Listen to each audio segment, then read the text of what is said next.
My top tip for enjoying the Lake District in the winter, I guess, is to know your limits. So to stay safe in the fells in winter, you don't want to be going up a really sharp knife-edged ridge in ice and snow if you perhaps don't have the necessary experience or the skills to do that.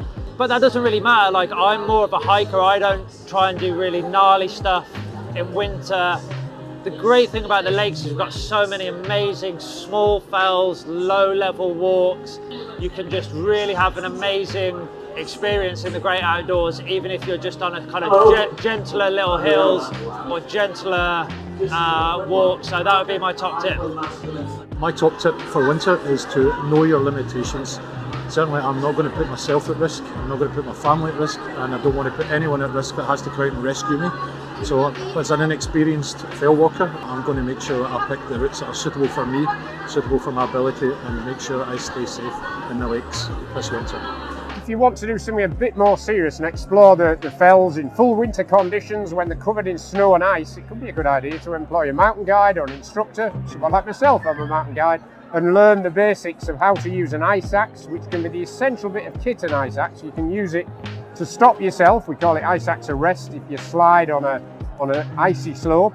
And you might want to learn how to use crampons as well and cut steps. So learn the basic winter skills, and the ice axe is the basic safety tool for going out in winter with proper footwear.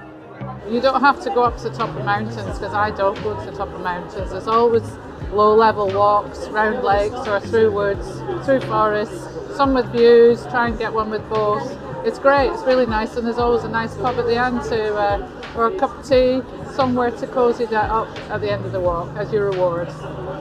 So my winter advice would be to find a wonderful winter walk in the forests of the Lake District, in either Whinlatter or Grisdale Forest.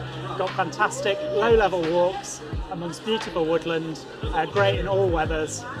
Before you set off, drop into the Visitors Centre to pick up a map, and our staff will show you the way. My tip is to be slow and steady, to not race about. You'll see amazing things and go amazing places, but just keep it steady and safe. So my top 3 tips are: when you're planning a hike, always plan an escape route to make sure that your hike has somewhere accessible to come off in case you need to always prepare for the weather, make sure that you've got spikes possibly, good layers, and finally to make sure you hydrate. It's really easy to forget that actually in the winter you can dehydrate too. You're sweating because you've got lots of layers on, so it's really important to drink as much as you would in the summer.